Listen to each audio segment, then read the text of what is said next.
Good evening and welcome to Slam the Gavel, the show that tells it all regarding family court, other court issues, as well as CPS. I am your host, Marianne Petrie. This episode of Slam the Gavel is sponsored by CPS Protect Consulting Services.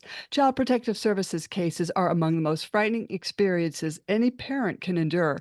Don't face them alone. With urgent assist by CPS Protect, you get the peace of mind to raise your children as you see fit, with the personalized assistance of their team of expert child welfare consultants, former CPS investigators themselves, right when you need it. Get started absolutely free at cpsprotect.com/register. This is available in all 50 states. Also, please go to the site pleasedoyourjob.com and sign the petition. We need 2,000 more signatures to get a case reopened. That's pleasedoyourjob.com.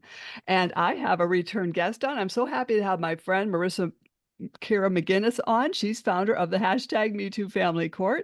And the last time she was on was season 5, episode 46, where we talked about living the lie based on fraud in family court. So we're going to build on that today and discuss more about this family court corruption. So I welcome you, Marissa. How are you this morning? Thank you so much. Well, I'm on East Coast time, so basically, I'm fantastic. Yeah. Uh, I am in California, but I'm on East Coast time. Yeah. So you've been keeping busy. Yes, absolutely. I've been working with a fine young woman out on the East Coast. Her name is Larsen Striker. And we just started some consulting services together. And so I just want to give a huge shout out to her, my wifey, Hmm. and my partner in crime and collaboration. So I just want to say thank you big time to her. We're gonna crack the code. We're cracking the code. We're doing it. So when you say that, like, what are the consulting services? What does it do? Well, it's kind of going to be like a person by person basis at this time Uh, while we're coming at it from the front end and the back end, and we're meeting everybody in the middle where they're at. mhm. So it's going to be a collaboration of sorts, and it's going to be like one family at a time, one situation at a time kind of vibration. It's legal strategy. Mhm. Really. Yeah, because I don't know how you could handle it any other way than just one family at a time because it's so overwhelming. The corruption, the trauma, absolutely. Mhm. And So that's why I'm here today, yeah, talking to you fine that's folks. right, because there's so much the cases are so convoluted. How Um, yeah, but I mean, that's all part of the strategy. That's all part of the strategy. We're going to be able to look at the patterns that are established. There is a pattern already. We know that once abuse allegations begin, Mhm. uh, the parent who says that there's abuse that's happening, uh, they get they go no contact with their child, and then they have to have supervised visits. And I mean, it's really, we're going to be able to break it down, and there are patterns that we've witnessed and Mhm. that each and every one of us who have had a relationship with the family court know this, Mhm. that there's a pattern, There and is. there's enough of us who know, because there's for example, for every child molester that there is in the world, Mhm. on average that molester molests 130 children in his lifetime. Wow. So there's more of us than there are of them. And I Mhm. bring up child molesters just because it's narcissistic personality disorder is, on it's a spectrum. Mhm. So child property, all assets, resources, agency, tactic agreements between judges and attorneys. Mhm. We're going to break it down. And it's hard to I would think it would be hard to break down the relationships between the attorneys and the judges. You know. No, I don't think so. You're going to be able to, like, there's a case that I just heard about this morning, and I don't want to go into depth about it, but this judge specifically is on vacations with the clerk, in like Bermuda, and somebody else is in the same photo in Bermuda, who's also an attorney in another case or something like that. Mhm. Anyways, we've weaponized artificial intelligence to find the connections. Um, we have one judge that we're looking at specifically right now out of Montana, Judge Deborah Kim Christopher. So we're going to be checking in with you on that at some point in the future. Mhm. Mhm. You know, you see all this, and do you find yourself getting overwhelmed? Oh yeah. Are you kidding me? Like, you can't help but like be overwhelmed. But my background is really funny. I wanted to be a police officer to prevent child abuse, homicides specifically. And I knew that I would have to look at the bodies of dead children. And I Mhm. think that there's only a certain amount of people in the world that can actually do that. Mhm. Um, and I think that those are the types of people that need to do it, Yeah. and they need all of our support to get there. But yeah, we've used um a lot of coping skills to get me to where I'm at, and Mhm. I will be forever grateful for all the advocates that I've interacted with throughout the years. But finding Dr. Mate and learning about binaural beats Mm. and music has probably, really enabled me to maintain my focus. Mhm. And I also believe that my education, Mhm. uh, and not allowing people to gaslight me, Mm. Mhm. um, my faith, um, knowing that just to always stay, just never give up and always stay the course, because it's already done. The Lord, will provide. Mhm. And yeah, and we're not going to stop until we have justice. We're not going to stop until it's done. It's in the little battles that are going to get us Mhm. to our goal. Right, because the little battles, you might not win the war, but there are little battles that do make, um, it just keeps helps with the patterns, I guess is what I'm trying to say.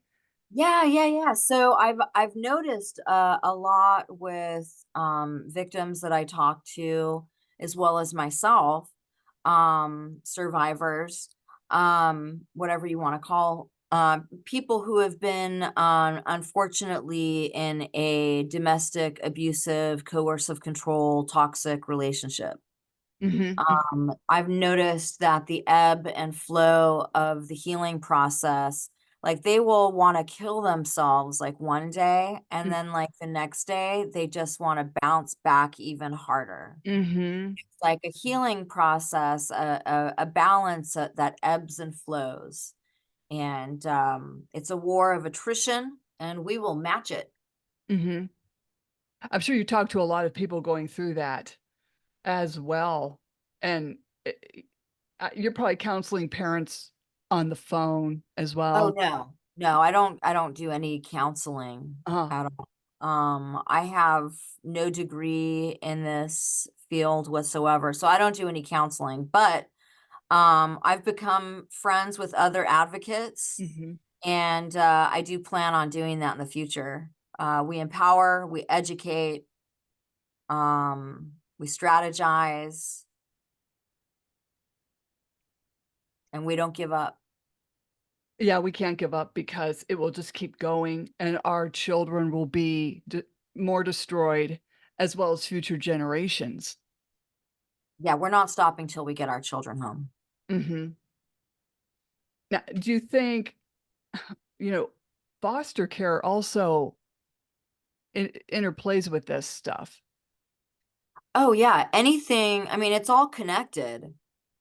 It's all connected, and we're holding everybody accountable.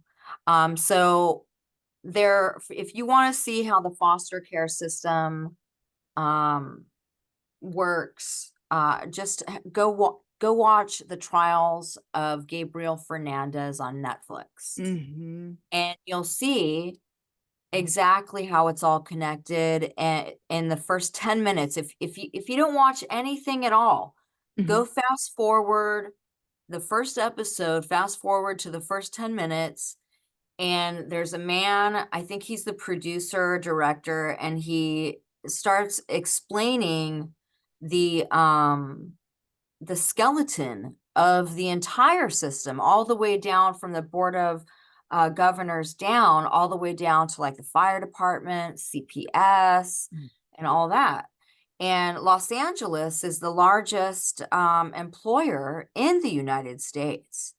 So, yeah, it's definitely all connected, and the foster care system is in there. Unfortunately, Gabriel Fernandez was a little boy Mm. that ended up murdered. Mm.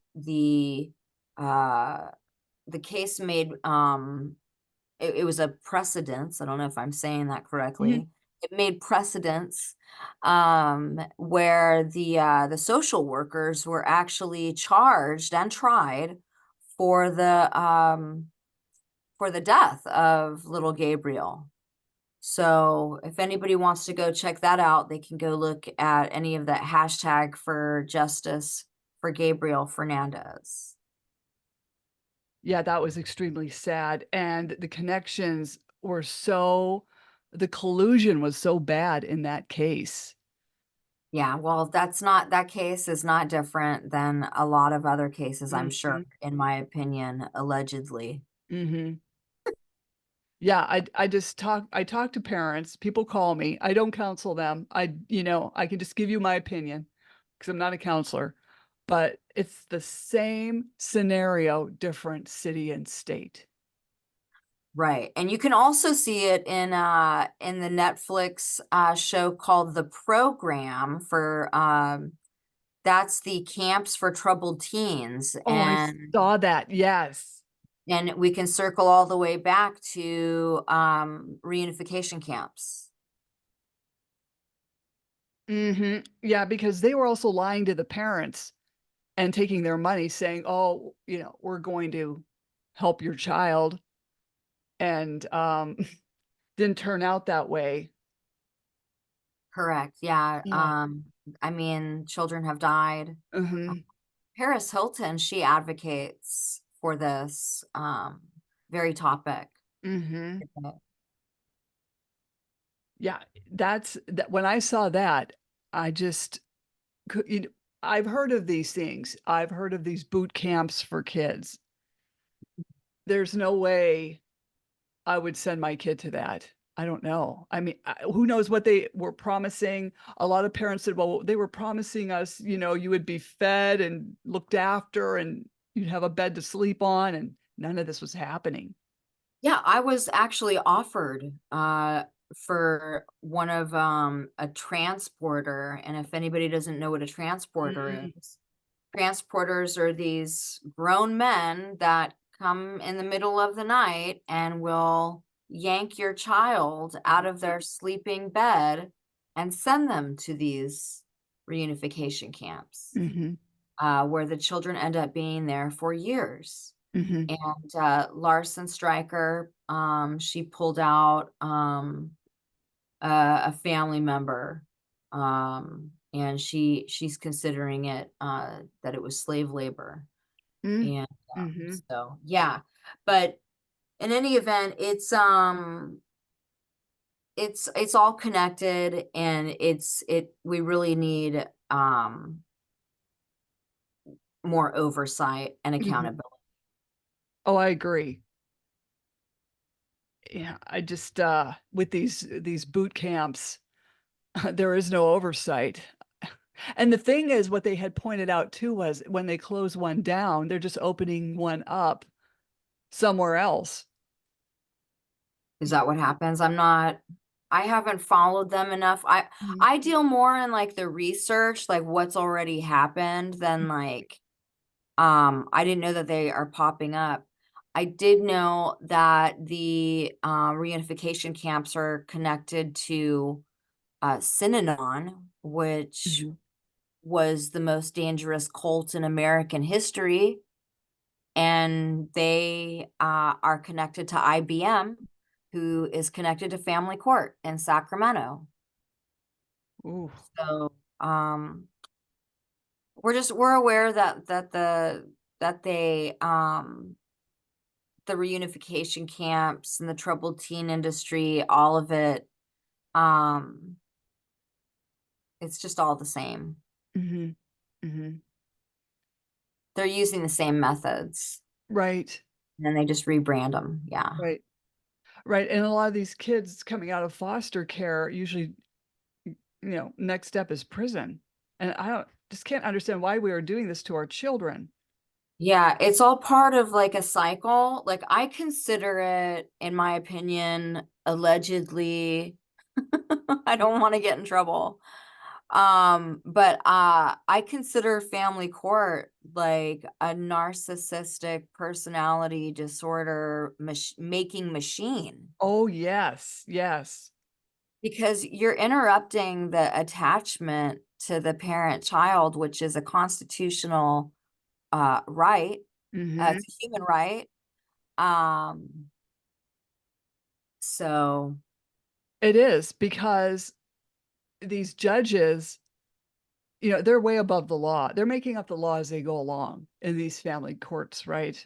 So no one's it following the seems so. It right. seems so, and they haven't really wanted to educate themselves majoritively regarding child abuse, domestic abuse, coercive control, Mhm, considering the pushback that was done with Peaky's Law.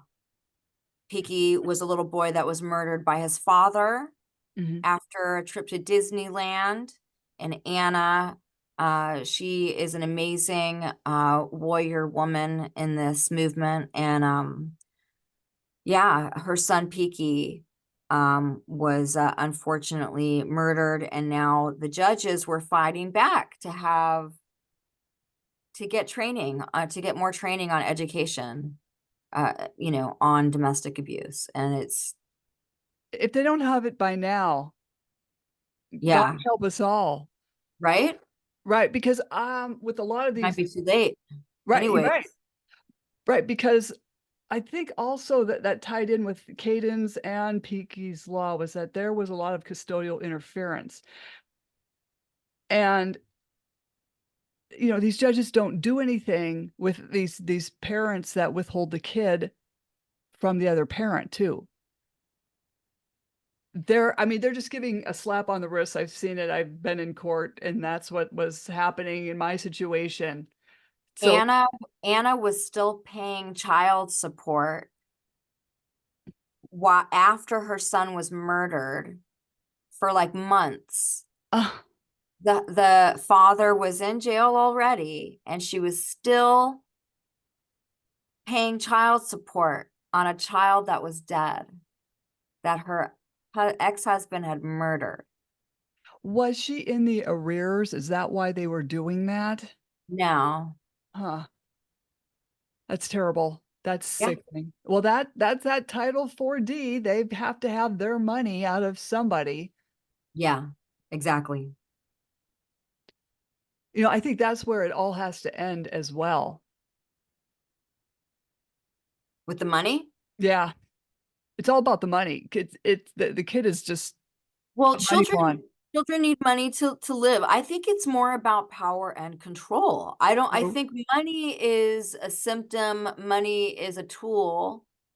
But I think it fundamentally, money is just a symbol of an exchange, between people. mhm, I think it's about power and control. I mean, you could have shells. I mean, look what even monkeys experience prostitution in the wild. mhm, It's an exchange.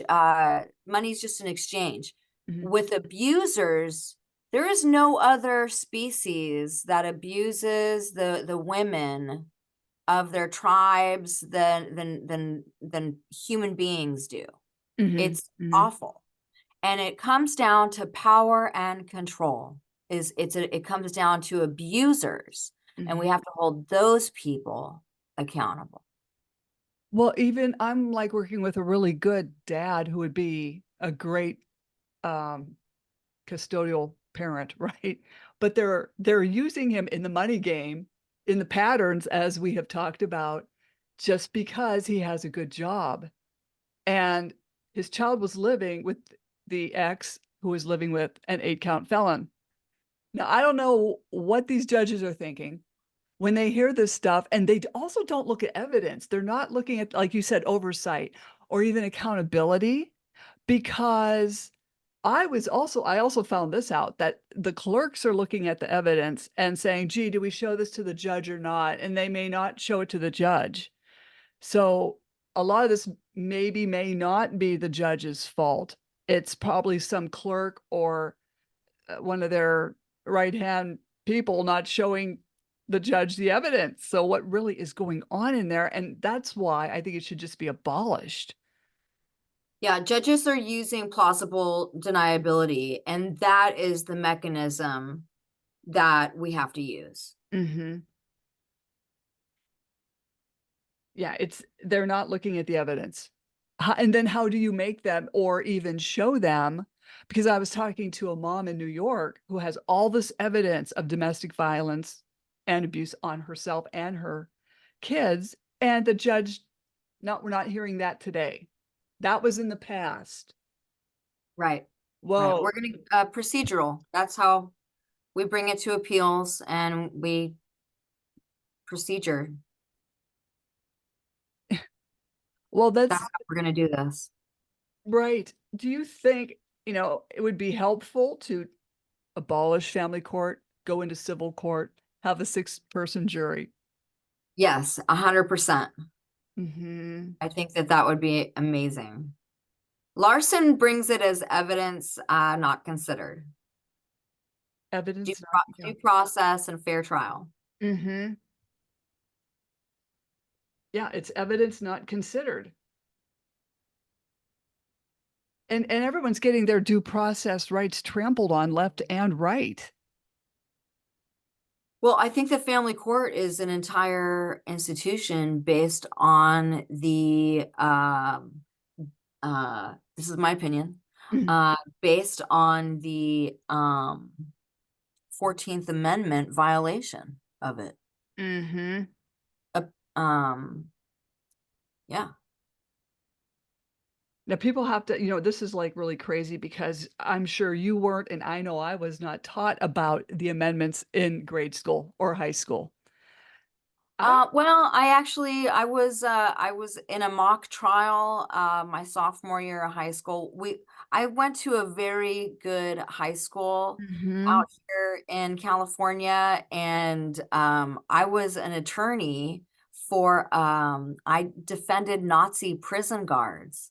Mhm. So I studied at USD law, Mhm. and I enjoyed it very much, and I considered being I think that's kind of where I got into wanting to get into law enforcement and profiling and stuff like that. Mhm. Mhm. Yeah, yeah, no. I knew about the Constitution and the amendments, and um I think I knew a little bit more than the average person.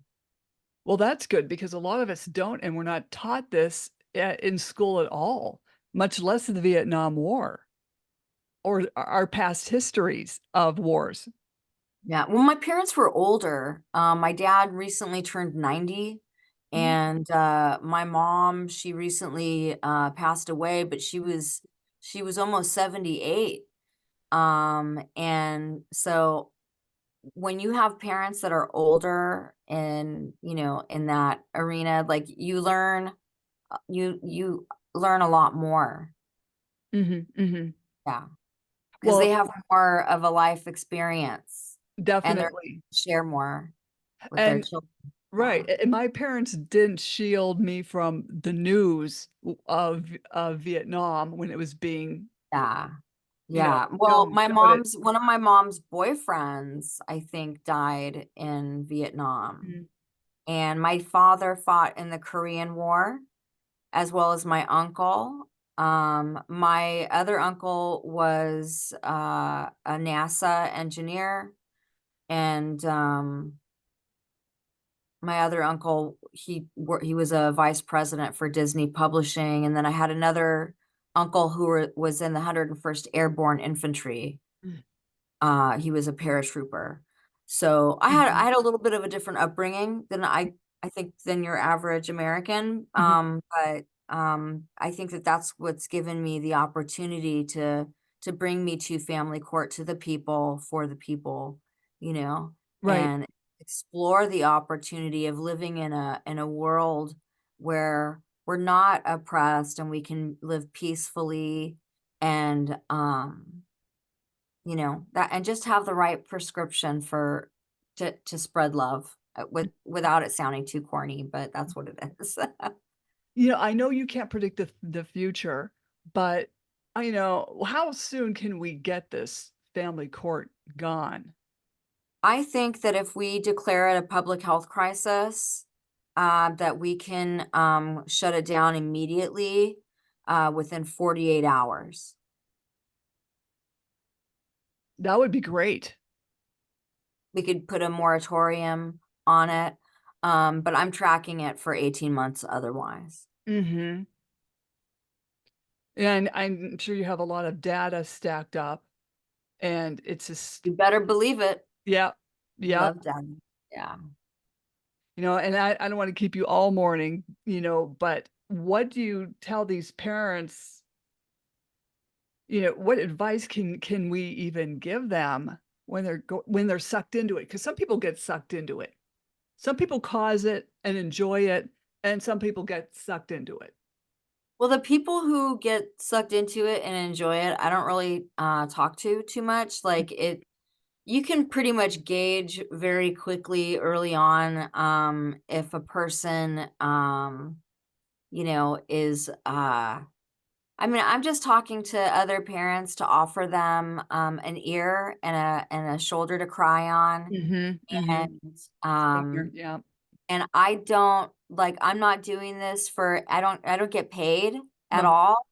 So you don't own me. I can walk away at any point, which I've done several times throughout the years over and over again. If my boundaries are being crossed, or if I sense that the other parent is weird or Yeah, whatever. yeah.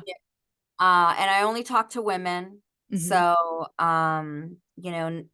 for the most part, nothing really inappropriate has happened mhm. for the most part.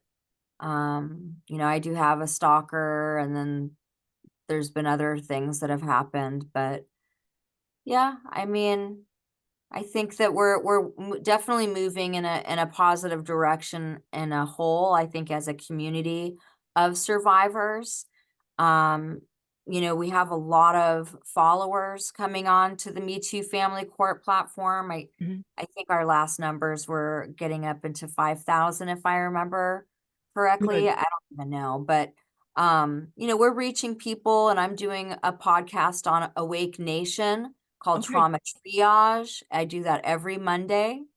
And then we have the 800 number, 8777 Maslow. Uh, Mhm, Larsen has been really great doing um, her Instagram account, which is Larsen underscore striker, Striker. And Yeah, I mean, we're cranking this up. We're setting appointments with other people that want to collaborate. Mhm, And I work also with and I volunteer with the National Safe Parents Organization. mhm. And so we're just getting we're just getting started, and hopefully we won't be in this for much longer. This Oh. family court crisis that we're experiencing, and it's being labeled as a quote unquote shadow pandemic. Mm. Mhm. Definitely, and you can be reached at Maslow Mirror on Twitter and on Instagram at Me Too Family Court. You're also on TikTok, Me Too Family Court OG, and I will put all of this in the podcast notes. Is there anything else you'd like to add? Well, we recently added Facebook. I know Oh, that good. that's Okay. for the old timers, but Hey, a we're lot on of people. there too. Hi. And is it hashtag Me Too Family Court or just Me Too Family Court? I think it's just METOO Family Court. Okay. It could be hashtag. I have to look that up. I'm so sorry. It's brand new. Okay. No problem, but I'll put it in the podcast notes too. And I'd like to have you come back on. I would love that. Yeah. And keep us updated on how everything's going. So don't jump off, okay? All right, sounds good. Thank Okay. you. Sure. Slam the Gavel's a podcast. Help the public understand what really goes on in these family courtrooms. I am your host, Marianne Petrie, author of Dismantling Family Court Corruption, Why Taking the Kids Was Not Enough, and Cry Out for Justice, Poems of Truth. And Raised by These Wolves, How Family and Federal Courts Are Failing Our Children. You can find me on Spotify, YouTube, Apple iTunes, Anchor FM, iHeartRadio, and other platforms I don't know about. Also, please feel free to buy me a coffee to keep this podcast going, and you'll find that in the podcast notes. I thank you, Marissa Keira of hashtag #MeTooFamilyCourt. Thank you Thank for you so speaking. much. Thank you. You'll be back. Absolutely. Yes.